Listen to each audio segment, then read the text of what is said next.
আমি কিন্তু শুনেছি যে ডিবি যেহেতু তদন্ত করছে, দিদির পক্ষ থেকে একজনকে আজকের দিনের মতো ডিবির সাথে কথা বলো, কালকে আবার আসো, আমরা কতটুকু আগাই, আমাদের উপর তো তোমাদের চাপ থাকবে। কাজ করতেছে। আপনি 2 দিন পর আজকে বললেন যে আপনি তরুণ সেলিমকে দেখেনি নাই, চিনেন না।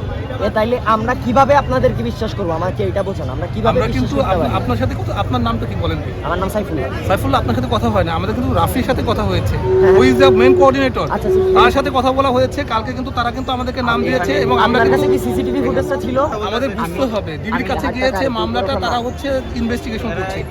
বাংলাদেশে ডিবিতে যারা ঢাকা ডিবি যেটা আছে তাদের ইনভেস্টিগেশন ইজ অলওয়েজ গুড, এটা সবাই বলে থাকে, এবং আমরা তোমাদেরকে আশ্বস্ত করতে পারবো এবং কথা দিতে পারবো যে এই ঘটনার সাথে এই ঘটনার সাথে যারা সম্পৃক্ত আছে তার দলীয় পরিচয় যাই হোক না কেন, সে যে লুকই হোক না কেন, তাদেরকে কিন্তু আমরা আইনের আওতায় নিয়ে আসবো।